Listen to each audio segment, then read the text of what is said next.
अस्सलाम वालेकुम and welcome back to my channel. कैसे हैं आप सब? उम्मीद है कि आप सब खैरियत से होंगे।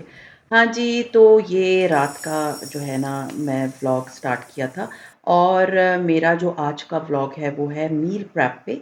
और प्लानिंग जो है ना वो मैंने तकरीबन आज सुबह ही कर ली थी, जिस रात का मैं व्लॉग शेयर कर रही हूँ इस वक्त। और सुबह बैठ के मैंने देख लिया था मुझे कौन-कौन सी चीज़ें आगे पूरे वीक के लिए प्रिपेयर करनी है।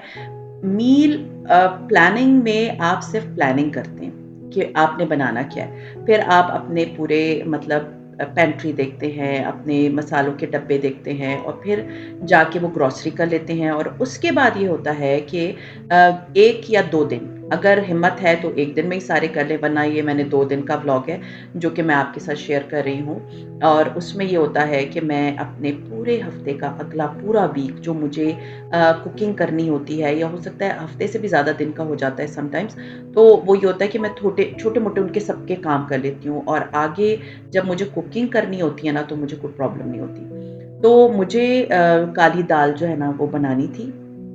तो उसके लिए मैं क्या करती हूँ कि मैं रात को ही काली दाल को लेके अच्छे से मैंने धो के भिगो दिया था और उसके बाद मैं स्लो कुकर में, ये मैं आपके साथ शेयर करती हूँ कि जब आप स्लो कुकर में कोई चीज़ बनाते हैं, चाहे वो चने हो, चाहे वो काली दाल हो, चाहे वो लोबिया हो, बिलीव मी उसका जो टेस्ट होता है ना वो नॉर्मल कुकर में बनी हुई दाल का नहीं होता। उसका टेस्ट ऐसे निखर के आता है, ऐसे मक्खन की तरह की दाल बनती है ना कि जो मैं अपना एक्सपीरियंस है वो बता रही हूँ।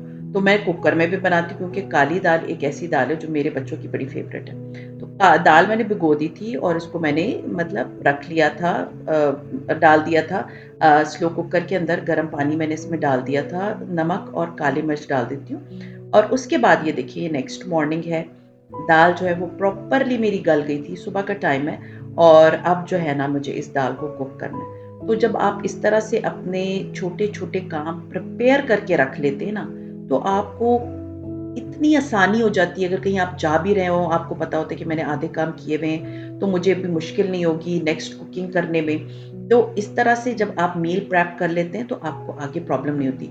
मुझे किसी ने कहा था कि पाकिस्तानी फूड में मील प्रेप नहीं हो सकता, क्यों नहीं हो सकता? करने के लिए आप जब दिमाग लड़ाएँ ना, तो कुछ भी हो सकता है। तो meal prep is not a very difficult thing to do. So दाल को जो है ना मैं स्लो कुकर में पूरी रात जब वो पक जाती है, तो नेक्स्ट डे मैं क्या करती हूँ उसको बिल्कुल हल्की वार्म पे रख देती हूँ। जिस वक़्त मुझे खाना बनाना होता है, तो वो ये होता है कि वो उस वक़्त भी जो है ना वो अच्छे से बन रही होती है। तो खाने में मैंने सबसे पहले क्या किया है कि मैंने लहसुन अदरक का पेस्ट डाला है और काली दाल जो है मैं इसके अंदर प्याज़ नहीं डालती। मैं मोस्टली दालों में प्याज़ नहीं डालती। तो मैंने जो है ना इसमें लहसुन अदरक का पेस्ट डाला है, साथ में मैंने टमाटर का पेस्ट डाला है और अब मैं इसको अच्छे से जो है ना पका लूँगी। पका लेने के बाद मैं जो मसाले डालती हूँ ना, थोड़ा-सा मैं पानी इसलिए डालती हूँ कि ये जो टमाटर है और लहसुन अदरक है ना, ये थोड़ा-सा अच्छा-सा पक भी जाए और घुल भी जाए। दूसरा ये कि मैं इसके अंदर मसाले आप अपनी मर्ज़ी के डाल सकते हैं। मैं सिर्फ़ दालों में बहुत ज़्यादा मसाले नहीं डालती, सिवाय माश की दाल के। मैं काली दाल में सिर्फ़ नमक डालती हूँ, लाल मिर्चें डालती हूँ, हल्दी डालती हूँ, ज़ीरा डालती हूँ। ये वो 4 मसाले हैं जो कि मैं इसके अंदर डालती हूँ और मैं इसके अंदर कोई भी मसाला नहीं डालती। बस ये मसाले डाल लेने के बाद ना मैं इस मसाले को बहुत अच्छे से भूनती हूँ, उस वक़्त तक जब तक इसका तेल जो है ना वो अलग हो जाए और पानी जो है ना, सॉरी, पानी इवैपोरेट हो जाए, तेल अलग हो जाए और मसाला भुन जाए। उसके बाद थोड़ा-सा पानी डाला और फिर ये जो दाल मैंने सारी रात लगा के बनाई थी, तो वो जो है ना फिर मैं इसके अंदर डाल देती हूँ। अब आप लोग मुझे कहेंगे स्लो कुकर आपको बाज़ार से मिल जाएगा। मेरा ये बहुत पुराना है, अल्हम्दुलिल्लाह मैंने इसमें मैं जब भी पाए बनाती हूँ, मैं इसी के अंदर बनाती हूँ और जो पाए गलते हैं ना, आपको कोई ख्वारी नहीं करनी पड़ती। तो ये एक इन्वेस्टमेंट होती है अगर आप किसी एक अच्छी चीज़ में कर लें। और ये बिल्कुल मोमबत्ती की आँच पे पकाता है। मतलब मोमबत्ती की आँच होती है ना हल्की-सी, उस पे बनाता है। एंड कुकर में आप पाए गलाएँ ना, इतने अच्छे नहीं गलते, जितने इसमें गलते हैं। और रात को मैं इसके अंदर चीज़ डाल देती हूँ, सुबह तक वो बिल्कुल रेडी होती है। ऐसे कि जब मैं वो अगर पाए बना रही हूँ ना, तो मैं जब उसको निकाल रही होती हूँ ना, तो गिर रहे होते हैं, हड्डियाँ अलग हो जाती हैं उनकी। इतनी अच्छी कुकिंग करता है। तो दिस इज़ इन्वेस्टमेंट। आप लोगों को बताने का मकसद ये होता है कि अगर आप लोग खरीदना चाहते हैं, आप लोग सर्च करें पाकिस्तान में कौन-सी ब्रांड्स के हैं, कहाँ से मिलेगा, तो आप लोग इसे ज़रूर खरीदें। ख़ैर मैंने दाल इसमें डाल दी अच्छे से मैंने भून लिया और उसके बाद ये था कि हमारी दाल दाल हो गई थी रेडी।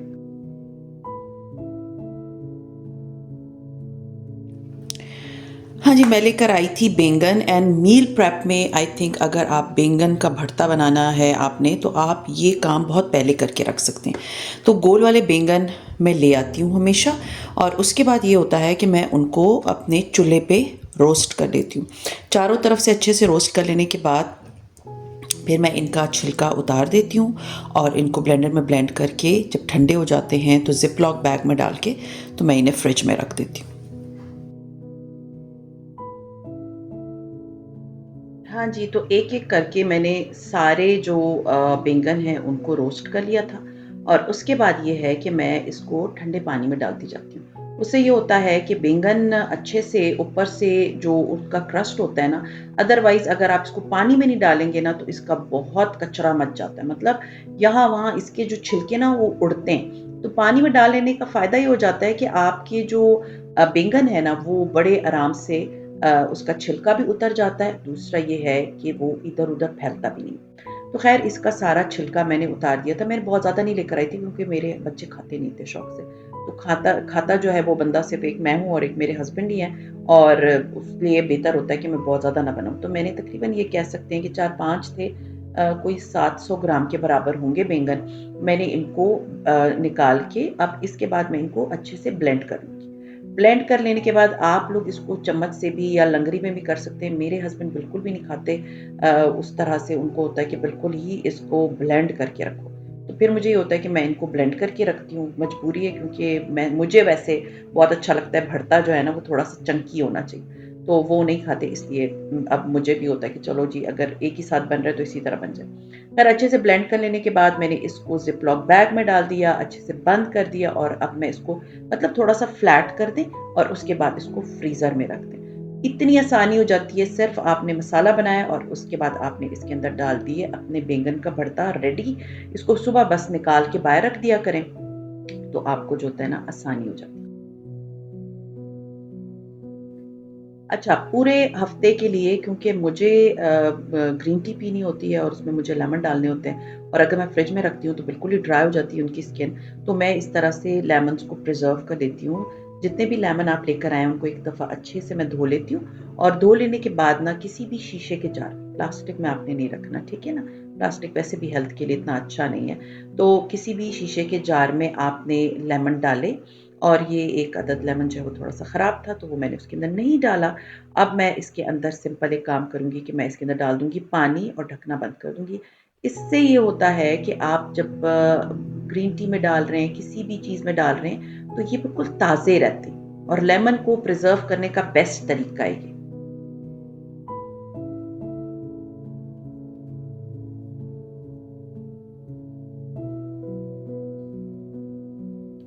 उसके बाद जो बहुत इम्पोर्टेंट होता है वो धनिया, पुदीना, हरी मिर्चें होती हैं जो कि हम नॉर्मली ग्रोसरी में लेकर आते हैं और हफ़्ते की मैं हफ़्ते 10 दिन की लेकर आती हूँ हमेशा। तो उसमें जो बेस्ट तरीका है मैं जो ना इस दफ़ा देखिए ज़रा ये उठाया था मैंने जो किचन टॉवल होते हैं और वो मुझे नज़र ही नहीं आए, गौर ही मैंने नहीं किया तो वो जो है ना वो नॉर्मल जो रोल होता है ना वो आ गया है, वो किचन टॉवल नहीं है। मुझे था चलो अभी इसको इस्तेमाल करना है, इसको ख़त्म करना है वरना अभी तो वापस भी नहीं हो सकता। तो ख़ैर मैंने इसको अच्छे से जो धनिया पुदीना है ना मैं इसको धोती नहीं हूँ। ये बात याद रखिए अगर आपने धनिया पुदीना धो के रख दिया ना, तो उससे होगा क्या वो धनिया गलना शुरू हो जाएगा। और टिश्यू में लपेटने का मकसद क्या होता है कि वो इसकी जो मॉइस्चर होता है ना उसको एब्ज़ॉर्ब कर लेता है। तो इसी तरह सारा धनिया भी मैंने टिश्यू में लपेट के रख दिया है। इसी तरह जितना पुदीना मैं लेकर आई हूँ उसको भी मैं टिश्यू में लपेट के रख दिया। वो इसलिए क्योंकि मुझे चटनी वग़ैरह आगे बनानी होती है तो मुझे फिर आसानी हो जाती है।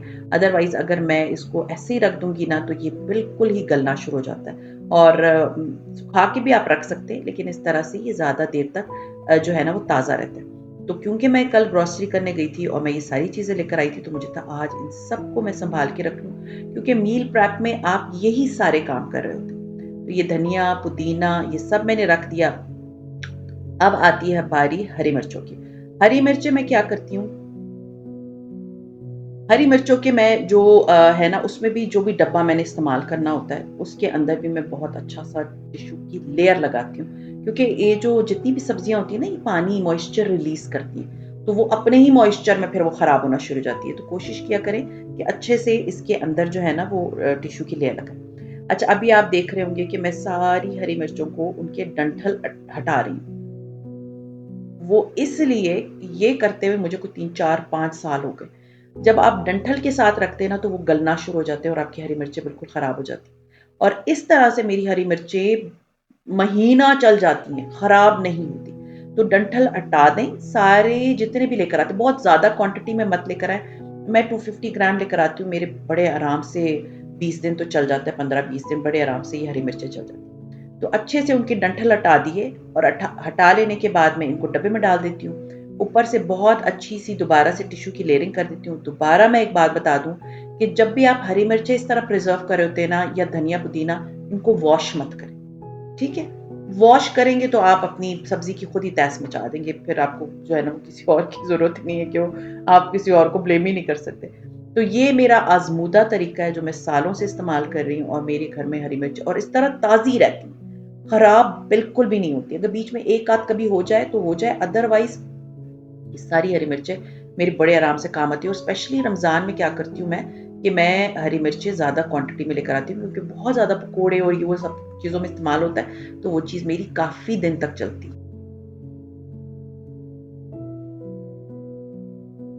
हाँ जी, रात को जो है वो मैंने कीमे का एक पैकेट फ्रीज़र से निकाल के फ्रिज में रख दिया था, क्योंकि आज मुझे कोफ्ते भी बना के रखने हैं, क्योंकि 1-2 दिन के बाद मेरा जो मील प्लान है उसमें कोफ्ते भी हैं। आप जब मील प्लान बना रहे होते हैं ना, तो उसको थोड़ा-सा बैलेंस्ड रखा करें। जैसे एक दिन सब्ज़ी हो गई, एक दिन दाल हो गई, और एक दिन जो है आपने गोश्त बना लिया, एक दिन चावल बना लिए, तो उस हिसाब से मैं बनाती हूँ। तो आज मुझे कोफ्ते भी बनाने थे, तो उसके लिए मैंने धनिया, हरी मिर्ची एंड प्याज को काट लिया।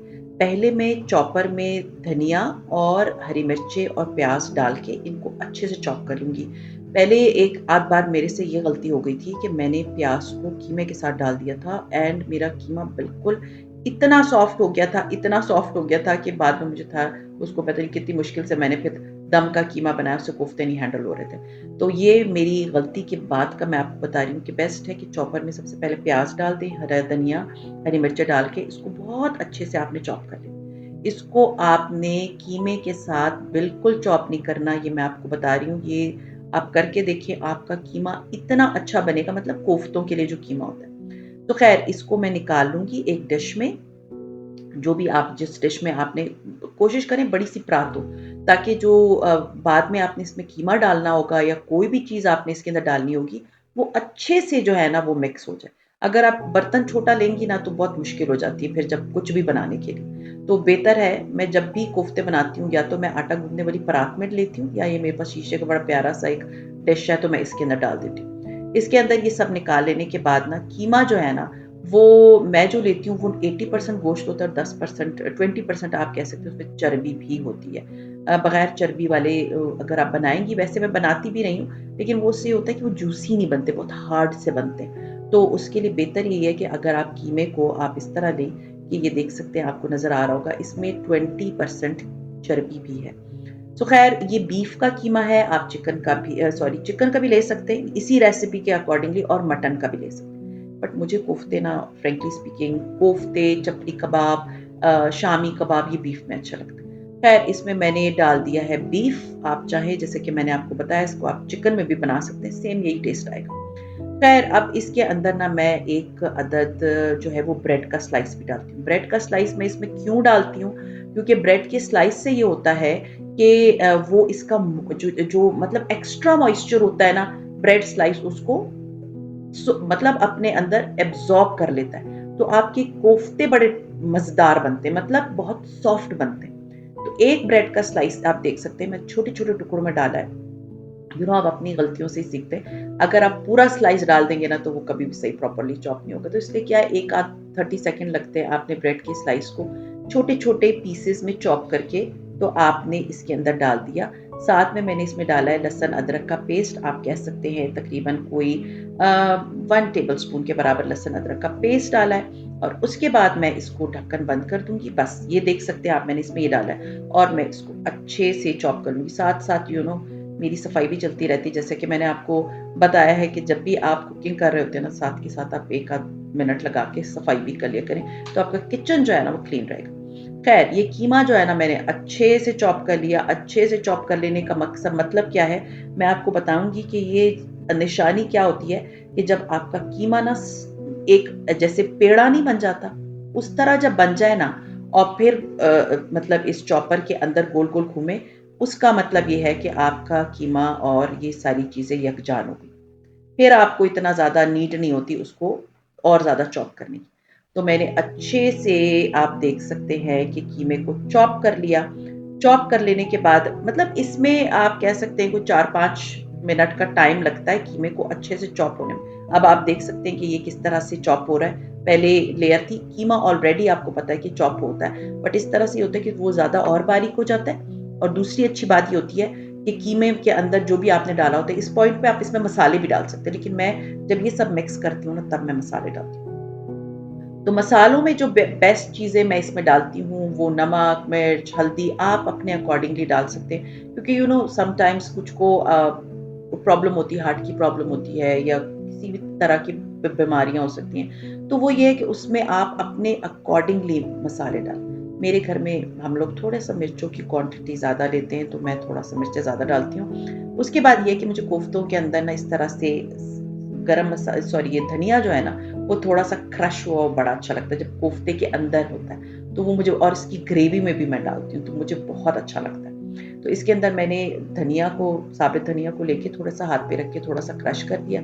साथ में मैंने इसके अंदर डाल दी हरी मिर्च, सॉरी, हल्दी। नीचे आप देख सकते हैं सारा जो मैंने प्याज वगैरह चॉप किया था वो भी इसके अंदर ही है। साथ में मैंने इसके अंदर डाल दिया है गरम मसाला। सब मैं अपने टेस्ट के अकॉर्डिंगली डाल रही हूँ, बाकी इट्स अप टू यू आप किस तरह डालते हैं। ये ज़ीरा और धनिया का जो है ना भुना हुआ जो है वो मसाला मैंने बनाया था, तो मैं हमेशा बना के रखती हूँ। भुना हुआ कुटा हुआ ज़ीरा और साबित धनिया वो मैंने डाला, थोड़ा सा मैंने ज़ीरा डाला एक्स्ट्रा। और उसके बाद ये है कि मैं ये सारे मसाले आप देख सकते हैं मैंने अपने अकॉर्डिंगली डाले, आप लोग अपने अकॉर्डिंगली डाल लेना, वरना अगर आप लोग मेरी तरह करना चाहते हैं, मैंने सारे मसाले बता दिए, आप क्वांटिटी अपने हिसाब से रख सकते हैं। हाँ जी, तो अब है ये ज्वेलरी रिमूव करने का टाइम, क्योंकि आपको पता है मुझे ज्वेलरी बहुत अच्छी लगती है, तो मैं ज्वेलरी हमेशा पहने रखती हूँ। लेकिन अगर इस तरह का काम होता है ना, तो उसमें ज्वेलरी उतार दिया करें। तो हाथ वगैरह मेरे वॉश्ड होते हैं, मैं किचन में जब भी काम कर रही होती हूँ ना, तो मैं कोई पता नहीं कितनी दफ़ा तो हाथ धोती हूँ। साथ में ये है कि एक प्याले में थोड़ा-सा पानी रख लें, क्योंकि आपको पानी से जो है ना अपने हाथ को, जब कोफ्ते बनाएँगी ना, तो आपको ज़रूरत पड़ेगी। अभी फ़िलहाल मैं इसको मिक्स कर रही हूँ, हाथ मेरे वॉश्ड है, मैं दोबारा बता रही हूँ, अच्छे से इनको मिक्स कर लें। इतनी खूबसूरत खुशबू आती है ना, इतनी प्यारी मज़े की खुशबू आती है। मैं बना रही हूँ तकरीबन आधे किलो कीमे के कोफ्ते। आप चाहें तो क्वांटिटी बढ़ा भी सकते हैं, ठीक है? 1 किलो के कर लें तो इससे तकरीबन 20-22 कोफ्ते बन गए थे। तो अगर आप 1 किलो के बनाएँगे, क्योंकि मेरे घर में बहुत बड़े-बड़े कोफ्ते नहीं खाए जाते, मुझे बिल्कुल अच्छे नहीं लगते वो, डोंगे में 4 इतने बड़े-बड़े साइज़ के कोफ्ते होते हैं, तो मुझे वो अच्छे नहीं लगते। तो मैं कोफ्तों का साइज़ जो है ना वो बिल्कुल अखरोट के बराबर बनाती हूँ, मैं बहुत बड़े कोफ्ते नहीं बनाती। अच्छा, बीच में आप देख लें कि अगर कोई एक आध प्याज़ का साइज़ बड़ा है, तो वो मैं निकाल रही हूँ, क्योंकि वो फिर मेरे बच्चे वो कहते हैं कि हमने नहीं खाना ये, इसके अंदर इतने बड़े-बड़े प्याज़ हैं। तो मैं वो प्याज़ सारे निकाल के साइड पे करी। अदरवाइज़ चॉपर ने बहुत अच्छे से प्याज़ों को चॉप कर लिया था। खैर, अब ये देखिए मैंने थोड़ा-सा पानी रखा, और पानी ये है कि मैं अपने हाथ पे लगाऊँगी। बहुत से लोग ऑयल भी लगाते हैं, मैंने ऑयल से भी कोशिश की है, बट बिलीव मी वो ना बहुत ज़्यादा चिप-चिप हो जाता है, बहुत ज़्यादा स्टिकी हो जाता है, तो ऑयल मैं नहीं लगाती। मैं हमेशा जो कोफ्ता बनाती हूँ, तो वो मैं हाथ पे थोड़ा-सा पानी लगाती हूँ और फिर मैं कोफ्ते बनाती हूँ। तो ये आप देख सकते हैं कोफ्ते का साइज़ जो है ना वो मतलब कह सकते हैं अखरोट के बराबर है। नॉर्मल नॉर्मल साइज़ के अखरोट, बहुत बड़े-बड़े मैं कोफ्ते नहीं बनाती, जैसे कि मैंने आपको बताया। जब आप इस तरह ही बनाते हैं ना, और एक चीज़ मैं आपको बता दूँ कि आपने इसको प्रेस करना है अच्छे से, इसमें क्रैक नहीं होनी चाहिए। कोफ्तों के अंदर अगर क्रैक होगी, तो जब आप मसाले में कोफ्ते डालेंगे ना, तो वो खुल जाते हैं क्रैक्स। और आप देख सकते हैं मैंने इसमें कोई अंडा कुछ भी नहीं डाला। ये बहुत अच्छे कोफ्ते बनेंगे। आगे आने वाले व्लॉग में मैं कोशिश करूंगी कि मैं आपके साथ कोफ्ते की रेसिपी भी शेयर कर दूं। तो ये मैंने अच्छे से दबा दबा के जो है ना कोफ्ते सारे रेडी कर लिए थे। ये आपके सामने तकरीबन 20-22 कोफ्ते बन गए थे। एंड एक वक्त का अगर आपके घर में 4 बंदों का फैमिली है तो ये रेडी हो जाते हैं, तो बहुत अच्छे होते हैं। अच्छा जी, अब ये है कि मैंने चने, क्योंकि मैं थोड़ा-सा आजकल इंटरमिटेंट फास्टिंग पे हूँ, तो मैं कोशिश कर रही हूँ कि ज़्यादा प्रोटीन्स और ऐसी चीज़ें लूँ। तो मैंने चने जो है ना वो उबाल लिए थे। तो अब जो है ना मैंने बनाने थे चने। ये शाम का टाइम है, दोपहर को तो खाने में हमने काली दाल वग़ैरह कर ली थी। तो ये जो है ना मैं बना रही हूँ चना चाट, जो कि मैं शाम को चाय के साथ अपने लिए लेती हूँ और फिर शाम को चाय के बाद मैं खाना नहीं खा रही। ठीक है, इंटरमिटेंट फास्टिंग का भी मैं इंशाल्लाह ताला आप लोगों के साथ शेयर ज़रूर करूँगी कि इंटरमिटेंट फास्टिंग किस तरह से आप कर सकते हैं, उसके बारे में भी आपको मैं बताऊँगी। तो ख़ैर ये जो है ना चना चाट की एक रेसिपी मैं आपके साथ दोबारा शेयर कर रही हूँ। बहुत मज़े की चना चाट होती है, आप लोगों को बहुत अच्छी लगेगी। तो ये मैं मोस्टली रमज़ान में बनाती हूँ, लेकिन अगर अभी भी बना लेना तो बहुत अच्छी रेसिपी है। तो प्याज़ को लेके मैंने सौते कर लिया। कर लेने के बाद मैंने इसके अंदर हरी मिर्चें डाली, टमाटर डाले, इतना थोड़ा-सा ऑयल डाला है, आप कह सकते हैं हाफ टी स्पून से भी कम है। और अब मैंने इसके अंदर जो है ना ये थोड़े से चने और इसका पानी डाल दिए, ताकि ये जो है ना थोड़े से सॉफ्ट हो जाएँ। मुझे वो क्रंची क्रंची से बहुत ज़्यादा ना प्याज़ इसके अंदर अच्छे नहीं लगते। इसके बाद आपके पास इमली का के चटनी है वो डाल दें, कोई भी चटनी है वो डाल दें। मेरे पास जो है ना इमली की का जो है ना वो पल्प वाला एक मतलब एक चटनी पड़ी हुई थी, पैक में थी, वो मैंने इसके अंदर डाल दी और देखिए ज़रा लाइट चली गई। कुटी हुई लाल मिर्चें डाली, चाट मसाला डाला और ये भी मैंने फ़ोन ऑन किया, मुझे था रेसिपी शेयर कर दूँ मैं आप लोगों से प्रॉपरली, ताकि आप लोगों को फिर ये ना हो कि जी रेसिपी नहीं शेयर हुई। तो ख़ैर ये मैंने इसके अंदर ये सब कुछ डाल दिया और उसके बाद जो है ना मैं इसके अंदर डाल दूँगी चने और बहुत अच्छी रेसिपी बनती है। एंड तक देखिएगा, मैं आपको सर्व करना भी बताऊँगी।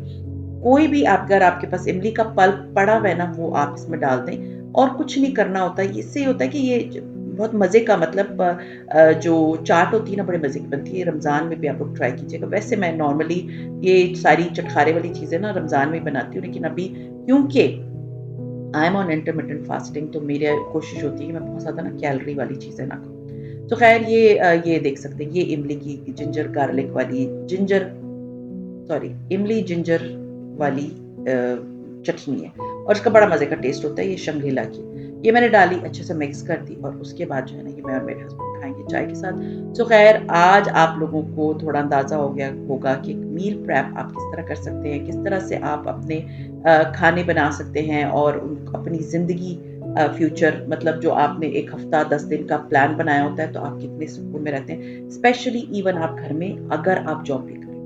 तो जब मैं जॉब भी करती थी ना, तो मैं सैटरडे वाले दिन सारी दालें उबाल के फ्रीज़ कर देती थी और फिर मुझे कोई प्रॉब्लम नहीं होती थी पूरे महीने के लिए। सो ये आसानियाँ अपनी ज़िंदगी में आपने खुद पैदा करनी। तो ख़ैर ये हमारी चना चाट बन गई है। ये था मेरा आज का व्लॉग। उम्मीद है पसंद आया होगा। पसंद आता है तो लाइक कीजिए, सब्सक्राइब कीजिए, शेयर कीजिए with your friends and family and see you इंशाल्लाह ताला in my next vlog. Till then अपना बहुत ख़्याल रखिए, दुआ में मुझे याद रखिएगा। टेक केयर एंड अल्लाह हाफ़िज़।